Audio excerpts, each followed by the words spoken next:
We're here, we're talking with Helen Stellar today, and we're going to take a look and see what's in their bag.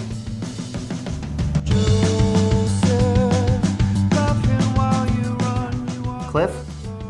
Hi. The first thing I have is a soft Bolton from the Flaming Lips.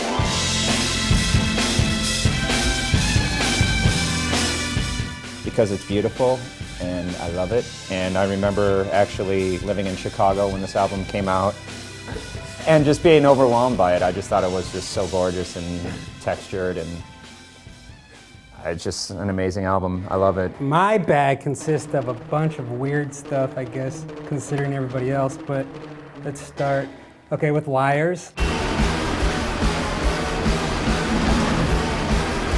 Liars are a Brooklyn band. You never know what you're gonna get when you buy a record. It's kind of a gamble. I saw these guys on their first tour with Yeah Yeah Yeahs and John Spencer at Avalon. And Liars blew everybody off stage, even if Karen O just throws beer on herself all the time. Hey, I'm Jim. I have, the first thing is Richard Hawley, Cole's Corner. Hold back the night from us. Which this is really hard to find because for some reason, all of his vinyl is import only. Found a copy and this album is stunningly beautiful. He's probably my favorite solo artist in history. He's got this really low rumbly voice. He makes beautiful music. He's the modern day Roy Orbison. The first item I have is Pablo Honey, Radiohead. It was like a special edition.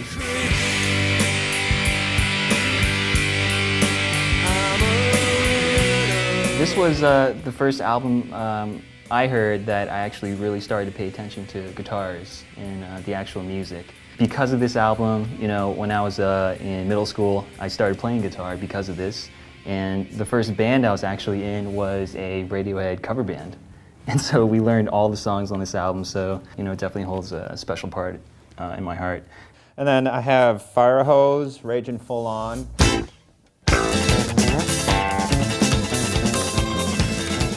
When I was a little kid, there was a skate video, and this guy, Nadas Kalpas, like came out, busting out of his house and was ripping down the street, and the song Brave Captain, the first song on there, was the track for it, and I just was an instant fan. I just thought it was the coolest song, and growing up in the Midwest, it wasn't like fire hoses blaring through the radios or anything, so, I mean, it was a pretty cool little discovery, and I've loved them ever since.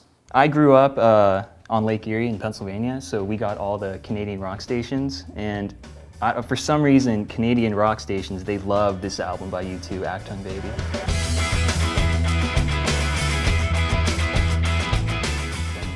Isn't it Acton?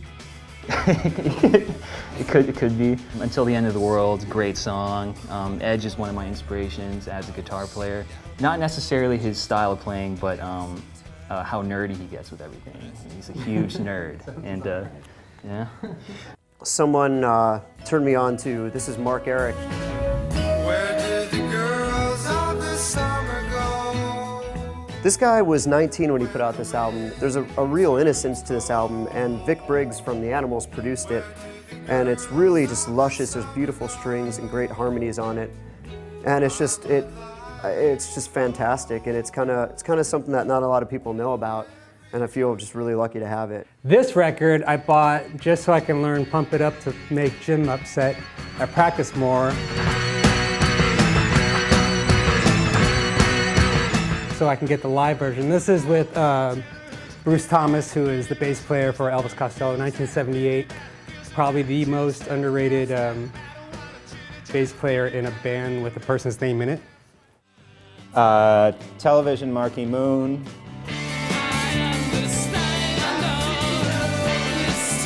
I don't know, super classic album from a band that was way ahead of its time and making a sound that very experimental and I don't know, not very much like the New York bands of its time, I guess, but just an awesome album with a sound that's still, like, if you heard it today and you play some of the songs on there, you'd be like, what's this great new band? Well, a band that came out 30 years ago. The next one, James.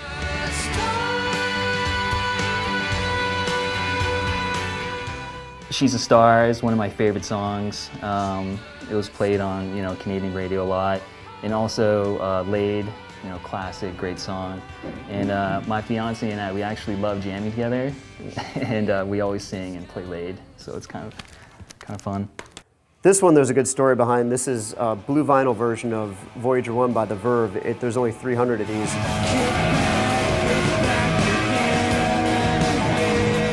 I was on a waiting list at record stores in Chicago for this for about 3 years. And my first week living in Los Angeles, I actually found a copy on black vinyl and then just got this blue vinyl copy. And this is like an unofficial bootleg that they put out.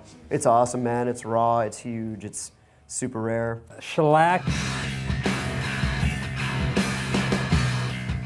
I wanted to get this on vinyl because it sounds so much better. A friend of mine had this on vinyl years ago. I only had it on CD, but the drum tone on this, actually almost want to buy this for Cliff, but I'm not that nice, so I'm gonna keep it for myself. But yeah, Steve Albini, and these guys are amazing. They just started touring out here in the past few years, which was absolutely mind-blowing. And then Summer Teeth, Wilco. Yes, Tracy, you were up all night. I love this That's album. the best album, I thought, too. Yeah, like, yeah, I mean, it's just a great album, and it's been really collectible and impossible to get on vinyl. So they just re-released it, and that's exciting. So you don't have to pay $200 for it now if you want it. Last one, Cigaros. This is their sophomore release. I don't know how to pronounce the title, and I don't think anyone does.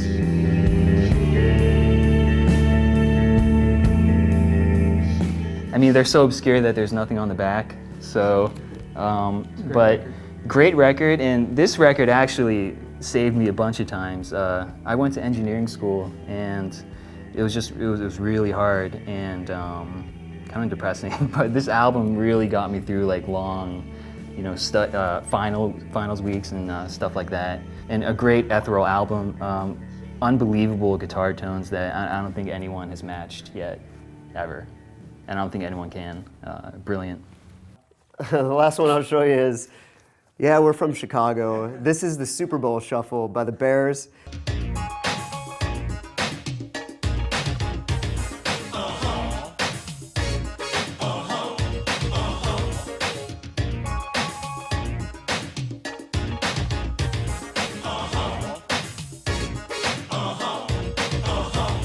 Part of our history growing up in Chicago. 5th grade right there. Yeah. That is my very limited selection of my bag, and I'm sticking to it. There it is. That's what's in mine and Cliff's bag.